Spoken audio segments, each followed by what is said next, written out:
সম্মানিত প্রধান অতিথি, বিশেষ অতিথি, আজকের আলোচনায় অনেক আলোচনা হয়ে গেছে। শেষ পর্বে আমি এসেছি।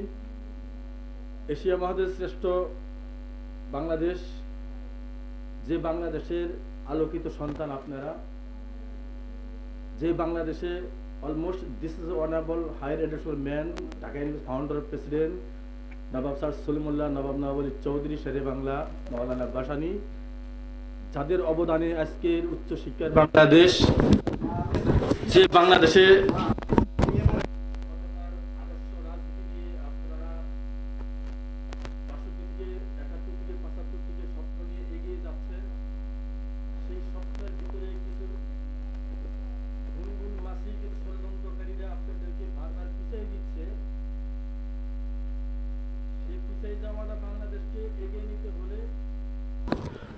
সকল রাজনৈতিক সংগঠনকে এই সরকারের আন্তর্জাতিক মানের ভাবে আমাদেরকে ডাকতে হবে যে আমরা অতীতে 50-60 বছর ধরে ছাত্র জীবন থেকে যাদের কাছে রাজনীতি শিখেছি, ডক্টর সিরাজ ইসলাম চৌধুরী বা মৌলানা ভাসানী, শেরে বাংলা, যারা এই বাংলাদেশকে রাজনীতির আদর্শ উপহার দিয়েছিল, সেই উপহারের ভিতরে এক শ্রেণী ক্রিমিনাল দীর্ঘদিন ক্ষমতায় থেকে আপনাদের সুন্দর সোনালী স্বপ্নকে ধ্বংস করে দিয়ে গেছে।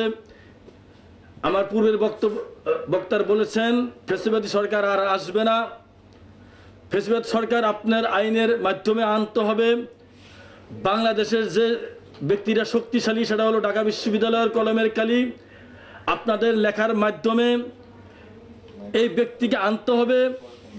কিভাবে ষড়যন্ত্র করলেন, কাদের নিয়ে করলেন, এখানে আমেরিকা জড়িত কিনা, ভারত জড়িত কিনা, কোন কোন রাষ্ট্র জড়িত, এইভাবে সুন্দর বাংলাদেশকে পিছিয়ে দেওয়ার জন্য আপনার ছেলে, আপনার ভাই, আপনার বন্ধু পাবলিক বিশ্ববিদ্যালয়ে পাশ করে বিসিএসে গিয়ে টিকছে, তারপরেও তাকে অন্যায়ভাবে বাংলাদেশের সুন্দর জীবন থেকে বিচ্ছিন্ন করে ফেলে দিছে। সেই ছোট ভাই, সেই বড় ভাই সরহদি উদ্যানে, বিভিন্ন পার্কে অবহেলিত জীবনযাপন করছে। এই দায় অতীতের সরকারের বহন করতে হবে। প্রিয় ভাই ও বন্ধুরা, দুঃখজনক সত্য হলেও যে আমরা বিগত 16 বছর আপনি দেখছেন, আমরাও দেখেছি, এই criminal bastard idiot Sheikh Hasina গুলশানে নবাব পরিবারের 1.5 বিঘা জায়গা নিয়ে তার বোনকে উপহার দিয়েছে। 5 নম্বর ধানমন্ডিতে যে বাড়িটা ডক্টর ওয়াজেদ মিয়ার নামে দেওয়া হয়েছিল, সেটা শেরে বাংলার আমলে যে মন্ত্রী ছিলেন নওয়াব আলী চৌধুরীর সুযোগ্য সন্তান শিল্পমন্ত্রী নবাবজাদা হাসান আলী চৌধুরীর অনুরোধে সে ওই জায়গাটা উপহার দিয়েছে। কে গোপালগঞ্জ দিকে আসছেন, কে বগুড়া দিকে আসছেন, কে রাজশাহী দিকে আসছেন, কে চট্টগ্রাম দিকে আসছেন, তত্ত্বাবধায়ক সরকার হয়েছেন, আমার দেখার বিষয় নয়। আপনি আপনার দরবার শরীফে, আপনার প্রধান উপদেষ্টার কার্যালয়ে আমাদের এই সাংবাদিক, আমাদের এই গোলটেবিলের রাজনৈতিক পরিস্থিতি শীর্ষক আলোচনার আজকের যে আয়োজক, এই আয়োজকদের ডাকেন, তাদের কাছ থেকে মন্তব্য নেন। আপনি অবৈধ শাসকের, দুর্নীতি বিচারকের দেশ আপনি হাতে নিয়েছেন। এই সমস্ত ব্যাংকের চেয়ারম্যানদেরকে ডাকেন। অতীতের তত্ত্বাবধায়ক সরকারের মইনু আহমেদ, ফখরুদ্দিন আহমেদ আন্তর্জাতিক সিন্ডিকেট করছিল। কার কাছে 1000 কোটি টাকা আছে তাকে ধরো, তার সাথে সিন্ডিকেট করে টাকা কামায়নি, তারা ভেঙে গেছে। ডক্টর ইউনূস আমাদের পবিত্র সরকার, আমরা বিশ্বাস করি, আপনারাও বিশ্বাস করেন। সে রাজনীতিবিদ নয়, সে একজন অর্থনীতিবিদ। সে তিলে তিলে বিদেশের সাথে বন্ধু করে সে উঠে গেছে এবং তাকে দিক নির্দেশনা দেওয়ার জন্য 10-12 জন উপদেষ্টা নিয়োগ হয়েছে। সে যেদিন উপদেষ্টা নিয়োগ হয়েছে সেদিন আমি বঙ্গভবনে ছিলাম। ডক্টর ইউনূস স্যারকে বললাম, স্যার আপনাকে ধন্যবাদ নবাব পরিবার পক্ষ থেকে, ঢাকা বিশ্ববিদ্যালয়ের পক্ষ থেকে, পাবলিক বিশ্ববিদ্যালয়ের পক্ষ থেকে। আপনি বিভিন্ন বিশ্ববিদ্যালয় উপাচার্য, সাবেক উপাচার্য এবং তরুণ ছাত্র সংগঠন, সাংবাদিকদের পক্ষ থেকে আপনার উপদেষ্টা নিয়োগ দিতে হবে। আপনি দুধ, কলা, মিষ্টি আর খাবেন সরকারি অর্থ দিয়ে, এই জন্য আপনি আসেন নাই। এই ভাঙ্গাচুরা দেশ, দুর্নীতির দেশকে আপনি এই দেশের মানুষের কাছে তুলে ধরতে হবে, সাংবাদিক কাছে তুলে ধরতে হবে, তাদের নিয়ে বসতে হবে, তারাই আপনার রাস্তা তৈরি করে দিবে। ইঞ্জিনিয়াররা ম্যাপ করে পদ্মা সেতু বানানোর জন্য, শিক্ষকরা রাস্তা তৈরি করে ছাত্রদেরকে উচ্চভাবে নেওয়ার জন্য, আপনাকে তৈরি করবে গোলটেবিল যারা রাজনীতি করে, যারা সাংবাদিকতা করে, যারা লেখালেখি করে, দেশ নিয়ে যারা ভাবে চিন্তা করে সকাল বিকাল, তারাই আপনি রাস্তা দেখাই দেবে কীভাবে বাংলাদেশ এগিয়ে যাবে, পিছিয়ে যাওয়া বাংলাদেশ।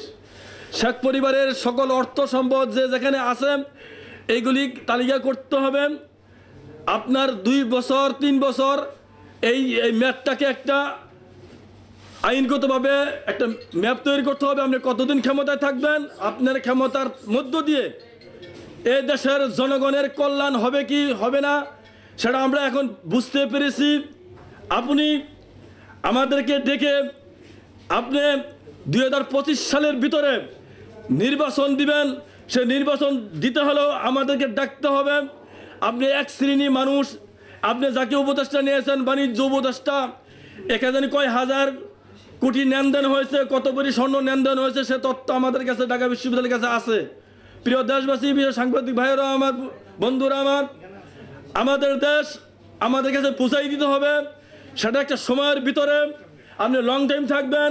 আপনার বন্ধু দেশে বিদেশে আছে বিশ্বাস করি, আপনি ডলার বাংলাদেশে আনতেছেন, সে ডলার আমাদের দরিদ্র সমাজে লাগতেছে কিনা।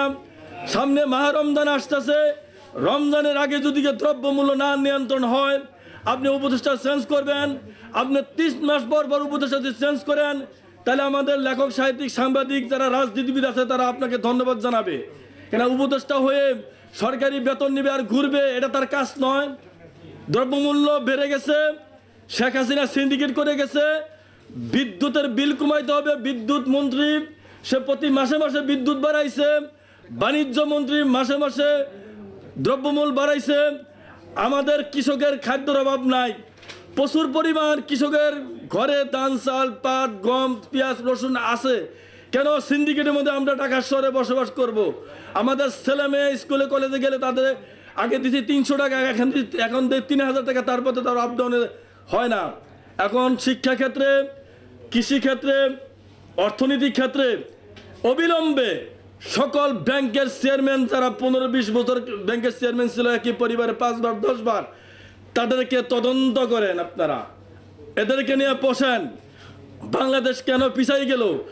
দীর্ঘদিন খালেদা সরকার চালাই গেল, হাসিনা সরকার চালাই গেল, তারপরেও কেন বাংলাদেশে এত সমস্যা? আপনার এত কেন, আমাদের এত কোনো সমস্যা? এই সমস্যার জন্য তত্ত্বাবধায়ক সরকারের দৃষ্টি আকর্ষণ করছি। সকল কলমের কালির পক্ষ থেকে, সকল বিশ্ববিদ্যালয়ের পক্ষ থেকে, সকল সাংবাদিকের পক্ষ থেকে যে আপনি ডিসেম্বর মাসে এই সুদিন নিয়ে বসেন, আপনার কালো টাকা তালিকা করেন। আপনার গ্রামীণ ব্যাংক, অন্য অন্য ব্যাংক, সকল প্রাইভেট ব্যাংক, আমার গুলশানেতে প্রায় 100-এর উপরে ব্যাংক আছে, ডানমন্ডিতে প্রায় 200-এর উপরে হাসপাতাল আছে। সকল শিল্পপতি দিয়ে আপনি বসেন যে আপনার 2025 সাল কেমনে সুন্দর চলবে, কেমনে ভালো চলবে। কালো টাকার একটা তালিকা করেন, সাদা টাকার একটা তালিকা করেন, হত দরিদ্রদের জনগোষ্ঠীর তালিকা করেন। আর রোহিঙ্গা ভাই বোনদের যে আপনি কিয়ামত পর্যন্ত রাখতেছেন, এখানে আমার বাংলাদেশের আমাদের থেকে সকল খাদ্যদ্রব্য ওখানে চলে যাচ্ছে। তাদেরকে আগামী 6 মাসে বা 1 বছরের মধ্যে বিভিন্ন মুসলিম রাষ্ট্রে পাঠানোর ব্যবস্থা করেন। যেহেতু আপনার বিল ক্লিন্টন আপনার বন্ধু, ডোনাল্ড ট্রাম্প আমেরিকার নতুন রাষ্ট্রপতি, সাবেক রাষ্ট্রপতি সবাই আপনার বন্ধু। অতএব বাংলাদেশে আগামী অতীতে বা সামনে বাংলাদেশ 50 বছর পিছিয়ে গেছে, 50 বছর আগে আনতে হলে আমাদের বিশিষ্ট সাংবাদিকদের, লেখকদেরকে নিয়ে, সুধীরচন্দ্র নিয়ে, এদের নিয়ে বসেন, তাহলে আপনি সততভাবে সুন্দরভাবে বাংলাদেশে টিকতে পারবেন। আজ যদি আপনি গভীর রাত্রে পিছনের দরজা দিয়ে স্বপ্ন দেখেন যে আমি দীর্ঘমেয়াদী ক্ষমতায় থেকে এক শ্রেণী মানুষ দিয়ে আমি ক্ষমতায় থাকবো, তাহলে আমার ঢাকা বিশ্ববিদ্যালয় আবার খেপে যাবে, আমার পাবলিক বিশ্ববিদ্যালয়ের ছাত্র জনতা খেপে যাবে। আপনাকে ক্ষণিকের জন্য ক্ষমতা দেওয়া হয়েছে এই দুর্নীতি বিচার করার জন্য। শেখ হাসিনা সরকারের, অবৈধ সরকারের, অবৈধ কালো টাকার মালিকদের তালিকা করার জন্য আপনাকে দেওয়া হয়েছে। আপনি পারলে আরও 2-4 জন উপদেষ্টা বাদ করেন, যোগ্য লোকদের উপদেষ্টা নিয়ে আমার ঢাকা শহরের সব কিছু দ্রব্য নিয়ন্ত্রণে নিয়ে আসেন। আমার সংক্ষিপ্ত বক্তব্য শেষ করলাম। শেষ করার আগে ঢাকা বিশ্ববিদ্যালয়ে আগামী 10, 20 বা 25 তারিখের মধ্যে সিনেট ভবনে আপনাদেরকে ডাকবো। সিনেট ভবনে এরকম একটা মিনি পার্লামেন্ট আছে, যেখানে 1500 রাজনীতিবিদ শিক্ষক ওখানে অবস্থান করতে পারবে। আপনারা ওইখানে আসেন, ডক্টর ইউনূসকে ওখানে আমরা দাওয়াত দিব। এখানে দাওয়াত দিয়ে বাংলাদেশ কিভাবে পিছাইলো এটা তার হাতে কলমে আমরা দেখাই দিব, এবং দুর্নীতি কমিশন গঠন করতে হবে, এবং দুর্নীতি কমিশন করতে জাতীয় সংসদের সকল এমপি মন্ত্রীদের কালো টাকার তথ্য কমিশন করতে হবে। পরবর্তী টাইমে যে কোনো লোক সরকারে আসবে তাদের আপনারা তথ্য নিতে পারবেন। আর 2 বার প্রধানমন্ত্রী থাকা যাবে না, 2 বার এমপি মন্ত্রী থাকা যাবে না। আমার বক্তব্য শেষ করলাম। আল্লাহ হাফেজ। বাংলাদেশ চিরজীবী হোক, নবাবী চৌধুরী চিরজীবী হোক, শেরে বাংলা মৌলানা ভাসানী আপনারা দীর্ঘদিনের সময় বেঁচে থাকেন, অবহেলিত মানুষের কথা তুলে ধরেন। আসসালামু আলাইকুম রহমতুল্লাহ।